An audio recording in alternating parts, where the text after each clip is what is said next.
Hello everyone, I welcome you all to your own channel Gauriddhi English Classroom. I am Anjus Klani and today we are going to do literature. Literature में 10th class की first flight book की जितनी भी poems हैं उन poems के जितने भी इम्पोर्टेंट क्वेश्चंस हैं पहले हम उनको पढ़ेंगे, उनको रिवाइज करेंगे, फिर हम फर्स्ट फ्लाइट बुक के जितने भी लेसन हैं उसके इम्पोर्टेंट क्वेश्चंस को रिवाइज करेंगे। मैंने इम्पोर्टेंट क्वेश्चंस क्यों कहा, क्योंकि एग्जामिनेशन पर्पस को ध्यान में रखते हुए मैं सिर्फ आपको इम्पोर्टेंट क्वेश्चंस को ही रिवाइज करवाने वाली हूँ, क्योंकि दिसंबर मंथ आ चुका है और हमारे पास टाइम बहुत कम है। इसीलिए एग्जामिनेशन पर्पस को ध्यान में रखते हुए सिर्फ और सिर्फ हम इम्पोर्टेंट क्वेश्चंस को ही रिवाइज करेंगे। पहले फर्स्ट फ्लाइट बुक के जितने भी इम्पोर्टेंट क्वेश्चंस हैं पोएम के, लेसन के, उनको रिवाइज करेंगे और उसके बाद फुटप्रिंट्स विदाउट फीट बुक के जो लेसन है उनके जितने भी इम्पोर्टेंट क्वेश्चंस हैं उनको हम रिवाइज करेंगे। एक दिन क्लास 10th की वीडियो रिलीज की जाएगी और नेक्स्ट डे 12th क्लास के लिटरेचर की वीडियो को रिलीज किया जाएगा। उनके लिए भी यही होगा, सबसे पहले फर्स्ट बुक की जितनी भी पोएम्स हैं उनसे इम्पोर्टेंट क्वेश्चंस को टीच किया जाएगा, फिर लेसन्स को टीच किया जाएगा और फिर उसके बाद उनकी जो दूसरी बुक है उससे रिलेटेड जितने भी क्वेश्चंस हैं उन इम्पोर्टेंट क्वेश्चंस को ही रिवाइज करवाया जाएगा। तो विदाउट वेस्टिंग टाइम हम आज का अपना सेशन स्टार्ट करते हैं, जिसमें हम आज अपनी फर्स्ट पोएम करने वाले हैं dust of snow. Dust of snow के जितने भी इम्पोर्टेंट क्वेश्चंस हैं हम पहले उनको रिवाइज करेंगे। तो चलिए स्टार्ट करते हैं आज का अपना session dust of snow poem से। चलिए स्टार्ट करते हैं। पहले हम इसकी समरी को देखते हैं, एक जिस्ट ले लेते हैं इस पोएम में क्या कहा गया है। तो चलिए स्टार्ट करते हैं। इस पोएम को किसने लिखा है, सबसे ज्यादा इम्पोर्टेंट है कि जब आप क्वेश्चन का आंसर एग्जाम में लिख रही हैं तो आपको सबसे पहले कोई भी अगर पोएम से रिलेटेड क्वेश्चन आता है तो आपको सबसे पहले पोएट का नाम राइट करना होता है। इस पोएम के पोएट का नाम क्या है? By Robert Frost. Robert Frost इसके पोएट हैं, राइट। तो चलिए स्टार्ट करते हैं। एक बार इसका जिस्ट देख लेते हैं। जिस्ट देखने से, जिस्ट को लर्न करने से क्या होता है कि अगर आपको कोई भी क्वेश्चन आ जाता है, अगर आपको किसी भी पोएम का या किसी भी लेसन का जिस्ट पता है तो आप इजीली अपने क्वेश्चन का आंसर फॉर्म कर सकते हो। तो चलिए स्टार्ट करते हैं। ये है हमारी poem dust of snow, right. This poem presents a simple moment, but it has a larger significance. ये जो पोएम है डस्ट ऑफ स्नो, कौन सी पोएम है ये? Dust of snow. ये पोएम हमें क्या बताती है, पहले तो हम ये समझते हैं। This poem presents a simple moment, एक साधारण से क्षण की बात की गई है इस पोएम में, but it has a larger significance. इसका जो महत्व है वो बहुत बड़ा है। कैसे? The poet says that he was in a sorrowful mood. Poet कहता है कि वह दुख भरे मूड में था, right, and was sitting under a hemlock tree. और कहाँ बैठा था? हैमलॉक ट्री के नीचे बैठा था, जिसको क्या कहा जाता है? हैमलॉक ट्री एक पॉइजनियस ट्री माना जाता है, जो किस चीज का सिंबल है? हैमलॉक ट्री को सैडनेस का सिंबल माना जाता है। अब हमारे जो पोएट हैं वो किसके नीचे बैठे हैं? हैमलॉक ट्री के नीचे बैठे हैं, जो किस चीज का सिंबल है? सैडनेस का सिंबल है। It was a winter season, और सीजन कौन सा है? विंटर सीजन है। And there was a snow all around, और चारों तरफ क्या है? चारों तरफ स्नो है, बर्फ है। A crow was sitting on the same tree, और क्रो जो है उसी हैमलॉक ट्री के ऊपर बैठा है। The crow was shaking down the dust of the snow on the poet. Crow किसके ऊपर बैठा है? हैमलॉक ट्री के ऊपर बैठा है, जो किस चीज का प्रतीक है? जो क्रो है वो भी किस चीज का प्रतीक है? वो भी सैडनेस का ही प्रतीक है। A crow was sitting on the same tree. Crow जो किस चीज का प्रतीक है, किस चीज का सिंबल है? बैड ओमेंस का प्रतीक है, बैड ओमेंस का सिंबल है। इट बैड ओमेंस मीन्स अपशगुन। बैड ओमेंस मतलब अपशगुन। जैसे बोलते हैं कि बिल्ली ने रास्ता काट दिया, तो ये क्या समझते हैं? इसको अपशगुन समझते हैं। तो यहाँ पर जो है क्रो को भी क्या समझा जाता है, किस चीज का सिंबल है ये भी बैड ओमेंस का सिंबल है, राइट। तो यहाँ पर देखिए, a crow was sitting on the same tree. जो क्रो है वो भी उसी ट्री के ऊपर बैठा है।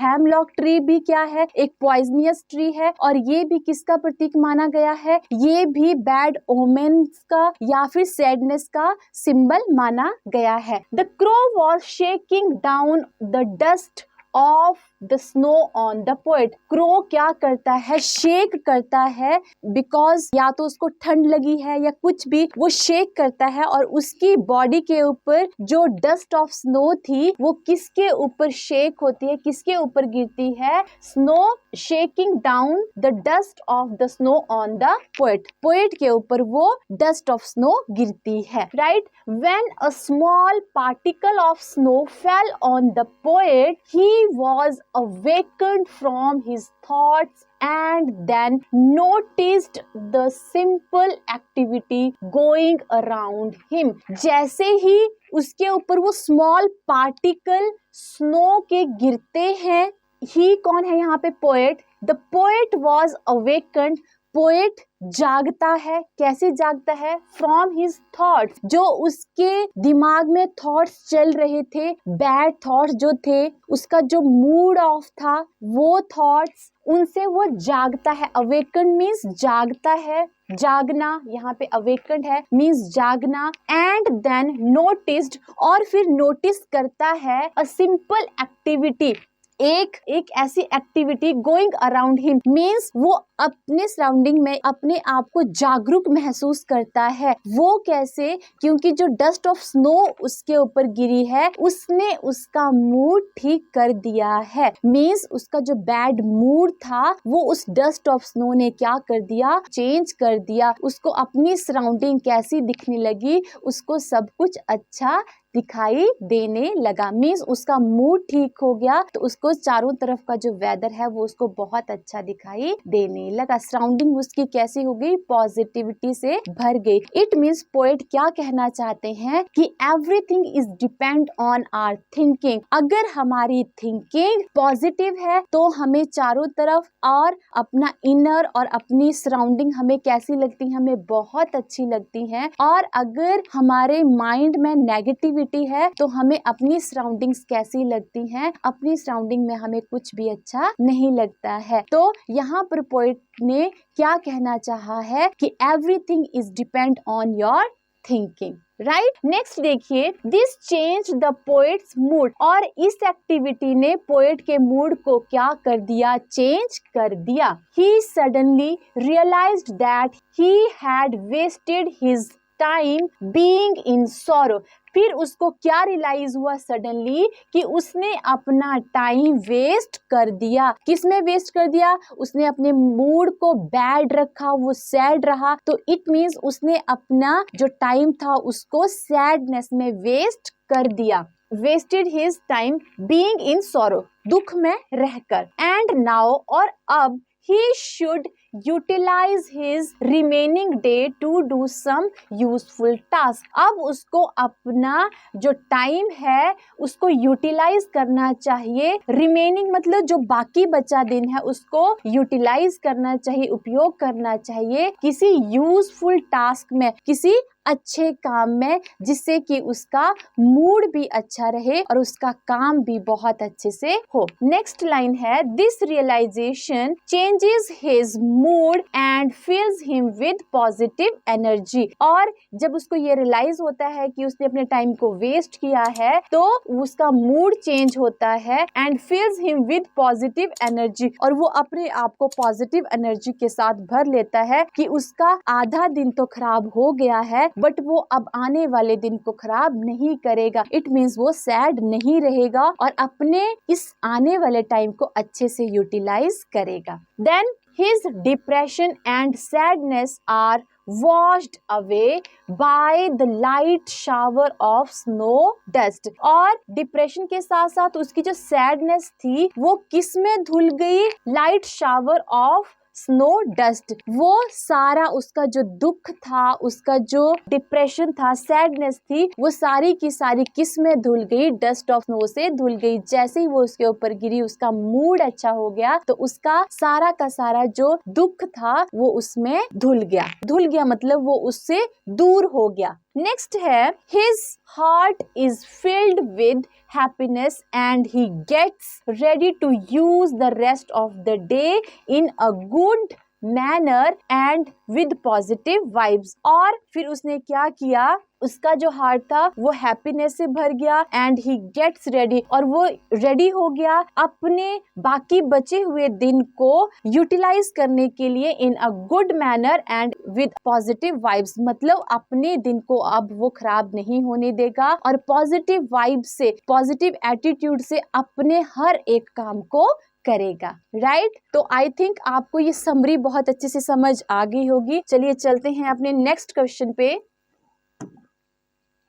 नेक्स्ट क्वेश्चन है central idea of the poem. अगर आपको क्वेश्चन आता है सेंट्रल आइडिया लिखो या फिर थीम लिखो, इस आंसर को आप लिख सकते हैं। जैसे The central idea of the poem Dust and Snow, written by Robert Frost, is that one may have the worst day or time of his life, but a little good thing can make it quite amazing. अब यहाँ पर क्या बोला है poet ने? हमारे poet कौन है? Robert Frost. और वो क्या कहते हैं कि one may have the worst day। One का मतलब क्या है? वन का मतलब है कि किसी भी ह्यूमन बीइंग की बात यहाँ पर हो रही है। वन मीन्स किसी भी ह्यूमन बीइंग की बात की जा रही है। वन में हैव द वर्स्ट डे, कि किसी का भी कोई भी दिन खराब हो सकता है या कोई बैड टाइम किसी का भी हो सकता है of his life, but a little good thing, but एक छोटी सी चीज can make it quite amazing. But कोई छोटी सी एक चीज उसे क्वाइट अमेजिंग मीन्स उसे अद्भुत बना सकती है। कैसे?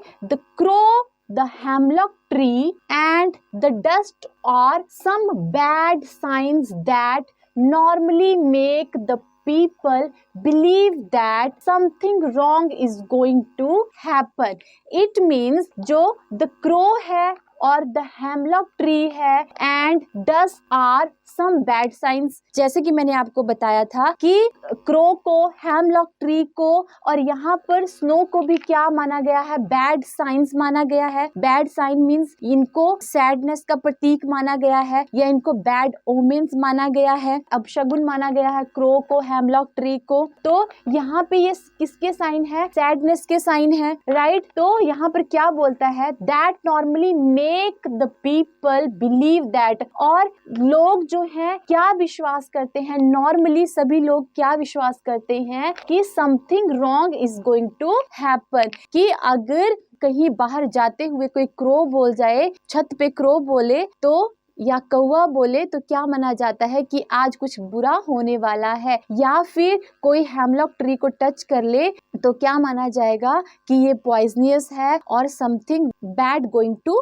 हैपन। राइट? तो इस तरह की जो चीजें हैं ये क्या समझा जाता है? नॉर्मली लोग जो हैं ये बिलीव करते हैं कि कुछ बुरा होने वाला है। आगे पोएट क्या कहता है? The poet in the poem I think is already upset. और यहाँ पर भी क्या लगता है कि जो पोएट है वो ऑलरेडी क्या है? अपसेट है। जब वो अपसेट है तभी वो अपसेट होकर कहाँ बैठा है? हेमलॉक ट्री के नीचे बैठा है। This is why he comes out of his home to wander in the snow.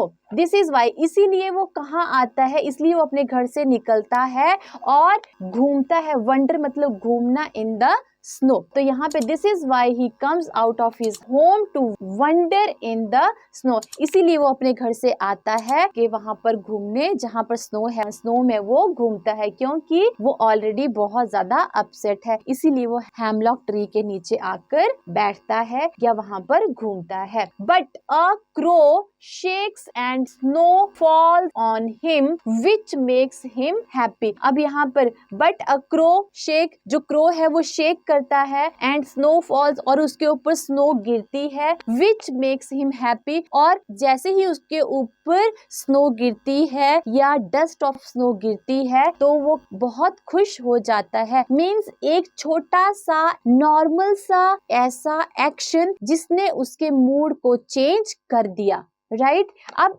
Next है the poem gives us message that one should hope for the best. यहाँ पर पोएट हमें क्या मैसेज देना चाहता है? अपने इस एक्सपीरियंस से वो हमें ये मैसेज देना चाहते हैं कि one should hope for the best, कि हर एक को बेस्ट के लिए होप करनी चाहिए. Even in the worst, even in the worst मतलब चाहे कितनी भी बुरी अवस्था हो या कितनी भी बुरी कंडीशन हो उसमें भी हमें बेस्ट के लिए होप करनी चाहिए. Like negative and negative makes positive in mathematics, जैसे कि नेगेटिव माइनस और माइनस प्लस होता है किसमें? मैथ्स में. Similarly in real life we can make enjoy in our worst time. इसी तरह से रियल लाइफ में भी हम क्या कर सकते हैं? We can make enjoy in our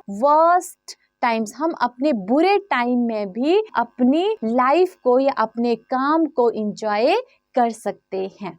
right next question है A simple moment proves to be very significant and saves the rest of the day of the poet from being wasted. It means एक simple सा moment, एक simple सा क्षण क्या prove करता है? Proves to be very significant, वो बहुत ही महत्वपूर्ण बनाता है या बहुत ही महत्वपूर्ण होता है. And saves the rest of the day, और जो बचा हुआ शेष दिन है पोएट का उसको व्यर्थ होने से बचाता है. Explain on the basis of the dust of snow. आपको ये जो लाइन है कि एक सिंपल सा क्षण हमारी लाइफ को चेंज कर सकता है, आपने इसी पोएम के आधार पर जो भी हमारे पोएट के साथ घटित हुआ है उसके आधार पर ही आपने इस क्वेश्चन का आंसर देना है. तो चलिए स्टार्ट करते हैं. नथिंग इज गुड और bad, only our thinking makes us so. It means कुछ भी बैड और कुछ भी गुड नहीं होता. मीन्स यहाँ पर पोएट ये कहना चाहते हैं कि जो हमारी थिंकिंग है अगर वो पॉजिटिव है तो हम अच्छा फील करते हैं, अगर वो नेगेटिव है तो हम बैड फील करते हैं. Everything is depend on our thinking. तो यहाँ पे फर्स्ट सेंटेंस है नथिंग इज गुड और bad, only our thinking makes us so. हमारी थिंकिंग ही हमारे डे को अच्छा और हमारे डे को बुरा बनाती है. राइट नेक्स्ट है best things in life are free. Best things कौन सी होती हैं? बेस्ट थिंग यहाँ पे बोला है best thing in life are free. जितनी भी बेस्ट थिंग्स हैं मीन्स हैप्पीनेस है, स्टार्स है, स्काई है, नेचर है, ये सभी क्या है? ये भी बेस्ट थिंग्स हैं. क्या आप इन सबको खरीद सकते हो? नहीं खरीद सकते हो. तो ये सारी क्या है? बेस्ट थिंग्स हैं. और ये सारी बेस्ट थिंग्स क्या है? फ्री ही होती हैं. इसके लिए हमें कुछ पे नहीं करना होता. तो पोएट क्या कहना चाहते हैं कि जितनी भी बेस्ट थिंग्स हैं वो हमेशा फ्री होती हैं. तो हैप्पीनेस भी क्या है? हैप्पीनेस भी फ्री है. तो हमें क्या करना चाहिए? उसको यूज करने में हमें बिल्कुल भी कंजूसी नहीं करनी चाहिए. राइट तो best things in life are free means खुश रहना क्या है? फ्री है. और हम चाहें तो अपनी थिंकिंग से हम खुश भी रह सकते हैं और हम अपने मूड को खराब भी कर सकते हैं. राइट नेक्स्ट है life is full of problems, we should solve them rather than sit and regret them. Life is full of problem, सबकी लाइफ में प्रॉब्लम्स होती हैं. वी शुड सॉल्व देम, हमें उन प्रॉब्लम्स को सॉल्व करना चाहिए. Rather than sit and regret them, इसकी बजाय कि हम बैठें और उस पे पछतावा करें. रादर देन दैट, तो इसकी जगह पे हमें क्या करना चाहिए? हमें अपनी प्रॉब्लम्स को सॉल्व करना चाहिए, चाहे कितनी भी वर्स कंडीशन क्यों ना हो. Be positive always. Next sentence है sometimes unimportant things change the meaning of the life. और कई बार अनइम्पॉर्टेंट मीन्स जिनको हम ज्यादा अहमियत नहीं देते, ऐसी चीजें भी हमारी लाइफ का मीनिंग चेंज कर सकती हैं। जैसे कि पोएट ने इस पोयम में क्या एग्जाम्पल दिया है? एग्जाम्पल दिया है हेमलॉक ट्री का और क्रो का, जिसको हम जर्नली क्या मानते हैं? अनइम्पॉर्टेंट थिंग्स की कैटेगरी में इनको रखते हैं, राइट। तो इन दोनों ही चीजों ने, इन अनइम्पॉर्टेंट चीजों ने क्या कर दिया? उसकी लाइफ के, पोएट की लाइफ के मीनिंग को चेंज कर दिया। क्या कहते हैं कि unimportant things change the meaning of the life. Next है like a lesson taught by the crow and the hemlock, how to take the adverse season in stride and work for a better life। जैसे कि like a lesson taught, जैसे कि इस poem में एक crow ने और एक हेमलॉक ट्री ने लेसन टॉट किया, मीन्स एक सबक सिखाया। How to take the adverse season, adverse का मतलब है कि जितनी भी प्रतिकूल परिस्थितियां होती हैं उनको बोलते हैं प्रतिकूल, और सीजन का मीन क्या है यहाँ पर? सीजन का मतलब है परिस्थितियां, ठीक है। सीजन यहाँ पर विंटर सीजन या फिर समर सीजन की बात नहीं की गई है, यहाँ पर सीजन का मतलब है परिस्थितियां। इन स्ट्राइड, स्ट्राइड का मतलब होता है स्ट्राइड, STRID, स्ट्राइड का मतलब होता है walk with long steps. It means कि जब हम कॉन्फिडेंस से डिटरमाइंडेड होकर हम आगे बढ़ते हैं, उसको बोला जाता है स्ट्राइड, राइट। तो यहाँ पर क्या कहना चाहता है पोएट? पोएट ने कहा है कि how to take the adverse season in stride, कि हम कैसे विषम परिस्थितियों में भी स्ट्राइड मीन्स कॉन्फिडेंस से आगे बढ़ सकते हैं, and work for the better life, और बेटर लाइफ के लिए वर्क कर सकते हैं, करेक्ट। तो ये था आपका क्वेश्चन। अगर आपसे पूछा जाता है कि on the basis of the dust of snow, on the basis of the dust of snow a simple movement proves to be very significant and saves the rest of the day of the poet from being wasted. अगर ऐसे question आएगा तो आप इसका answer ऐसे points में आप लिख सकते हैं। तो यही थी आपकी डस्ट ऑफ स्नो पोएम से रिलेटेड कुछ इंपॉर्टेंट क्वेश्चंस। अगर आपको वीडियोस अच्छी लग रही हैं तो आपने इन वीडियोस को अपने फ्रेंड्स के साथ शेयर जरूर करना है, और अपने इस चैनल गौरिद्धि इंग्लिश क्लासरूम को सब्सक्राइब भी करना है। और आप चाहते हैं कि मैं आपके लिए बहुत अच्छे अच्छे इंपॉर्टेंट क्वेश्चंस के वीडियो बनाऊं, तो आपको अपने इस चैनल गौरिद्धि इंग्लिश क्लासरूम को सब्सक्राइब करना ही है, और अपने फ्रेंड्स के साथ इन वीडियोस को शेयर भी करना है। उससे क्या होगा कि मुझे मोटिवेशन मिलेगी कि जो स्टूडेंट्स हैं वो मेरे वीडियोस का भरपूर फायदा उठा रहे हैं, उनको लाइक भी कर रहे हैं और अपने फ्रेंड्स के साथ शेयर भी कर रहे हैं। तो उससे मुझे मोटिवेशन मिलेगी आपके लिए कुछ इंपॉर्टेंट क्वेश्चन को बनाने के लिए। तो बने रहिए अपने इस चैनल, जो आपका अपना चैनल है गौरिद्धि इंग्लिश क्लासरूम। मिलते हैं नेक्स्ट लेसन के साथ, नेक्स्ट पोएम के साथ। Till then bye.